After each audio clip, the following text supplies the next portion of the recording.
I was drafted into the Army in 1961. I was 21 when I went in. I'd been a 2-year program. I'd have been 23. Went in August and come out 2 years later in August. Could have went to the Navy or the Air Force. And early on, I entertained doing one of them, but in the end, it was the Army. I did my basic training in Fort Leonard Wood, Missouri, my advanced infantry training in Fort Collins, Colorado, and then I went from there to Fort Benning, Georgia for some additional training on this missile program. And from there I went to Korea and started training on this missile program to teach everybody in the division the program.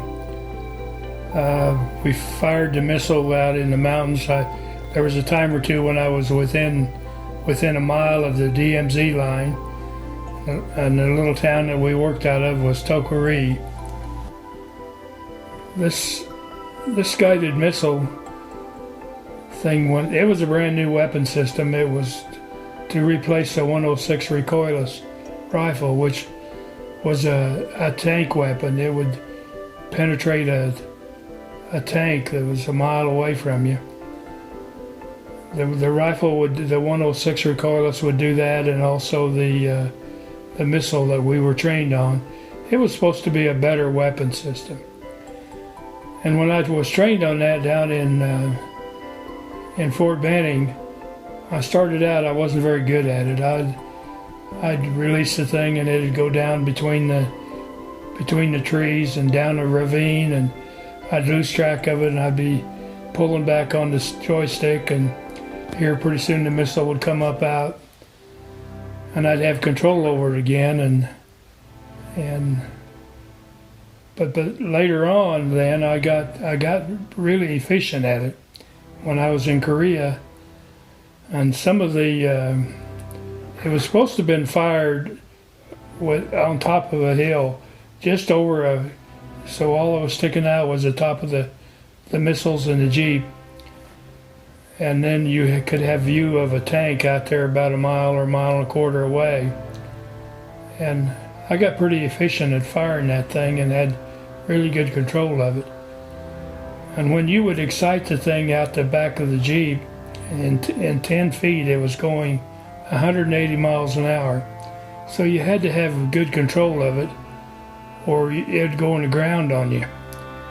And some of those company commanders got to making bets on me that I could fly that thing from level ground, and just keeping in mind that you're just a few feet off. The missile was up here, and in 10 feet it would be going 180 mile an hour. That meant any wrong move and it could be in the ground right in front of you. And I always figured every time I fired one was worth a new Cadillac, because they was around $5,000 a shot at that time. And we would just fire them and just practice, just playing around with them. And like I said, I got fairly efficient at doing it. It was kind of fun. And I think I mentioned that we had one time we was on a training mission, and I was down to the last missile. I had 3 of them on the back of a Jeep, and I was down to the last missile, and I tried to excite it and get it to release from the Jeep, and it didn't release. It stayed on the Jeep, and it was an armed missile. So the company commander asked me to exit the Jeep as quietly and as quickly as I could. Don't touch anything, because if I would have touched the thing, it would have blown the Jeep and me both up. So I made it off the Jeep okay and got to safety, and if I remember right, they blew that whole Jeep up. The Jeep and the missile, they shot it and blew it up. That's the only time I ever seen that happen in all the time I worked with those.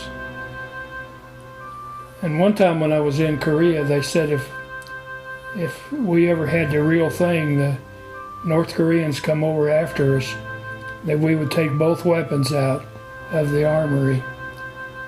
And one time we had to do that. Of course, I was just scared to death. I knew the North Koreans were coming over the mountains after me. So we had to take both weapons out, but fortunately they didn't come, and because the war was basically over with.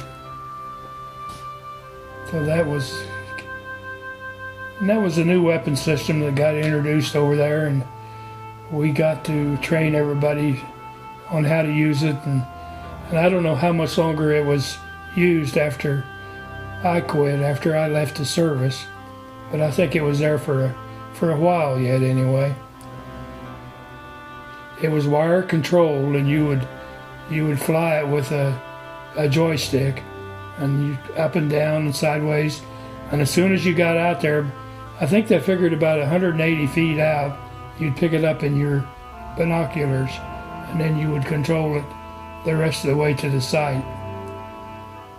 It was quite a neat deal. One time we got to fire the missile in front of the Pacific Command officer, which was a 4-star general, and he stepped up beside my Jeep and told me not to be nervous, that he was just going to stand there and watch. He didn't have any idea what we were doing, and he stood there and watched while I fired the missile. We came from there back to Fort Benning, Georgia, where I mustered out of the service after a 2-year program. When it was time to come home from Korea, I couldn't look back. I was so glad to get to come home finally. So I didn't have too much choice. I was drafted. I needed to be there. And then I spent 2 years in active reserve at Washington, Kansas, just north of where I live now. We took over that was originally a basic training unit, and we went to Fort Leonard Wood and Fort Benning, Georgia, teaching basic training classes. That's what that was all about. In the training at Washington, I become a sergeant. And while I was in Korea, I attained the one just under a sergeant. Can't remember what that class was now, but then I got to be a sergeant when I was in the training at Washington. And then I think it was another 4 or 6 years after that, finally mustered out of the service entirely. That pretty much concluded my service career.